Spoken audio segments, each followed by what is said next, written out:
How would you describe the work conditions of journalists in Azerbaijan? Well, I can try to describe the work conditions in numbers. We have about 100 political prisoners in the country, and 14 of them are journalists and bloggers.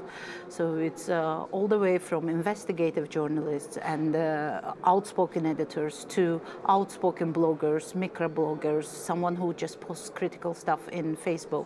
And so in the conditions of no freedom of speech, no freedom of media in Azerbaijan, we try to do our work.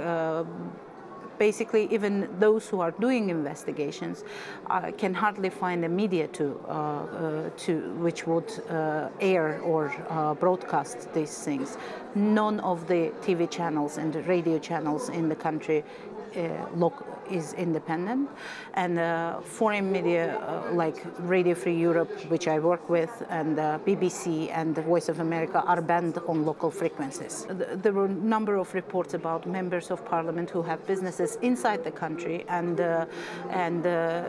outside the country in Europe. For example, there is an MP, Ilton Mammadov, who is the brother of the transportation minister, and he owns a big part of the transportation business in Azerbaijan. It's almost a monopolized sphere, and he's a member of parliament. And according to law, he cannot have businesses, but he still has. I did reports on a number of MPs who have businesses in Czech Republic and in other countries. First lady of the country, she's also an MP, and she's a very busy woman dealing with a number of companies in Panama, British Virgin Islands, and other businesses. So it's like it's coming from the top. It's corrupt practices coming from the top. And in fact, parliament is not so important body in Azerbaijan. It's being considered a rubber stamp of the presidential administration.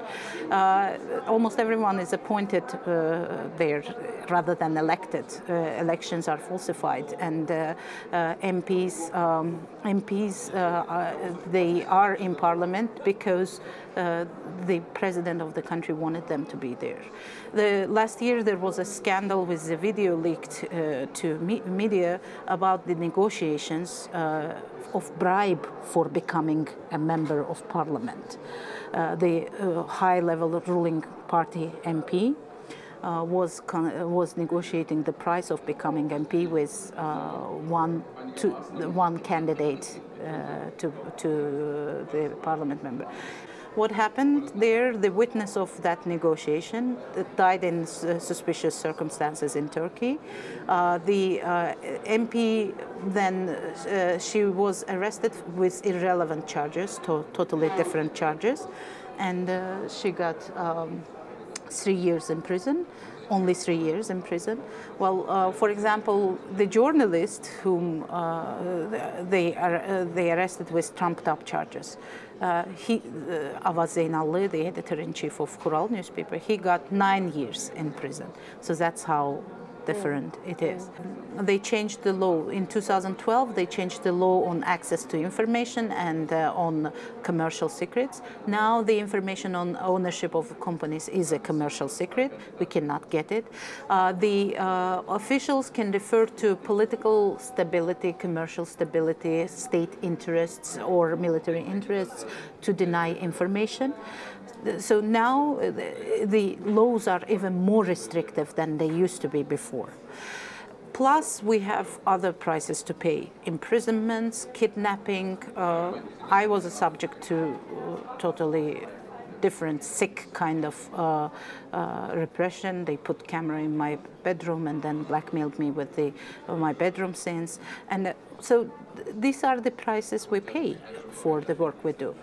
But we are keen to do that because no one else in the country is doing this job.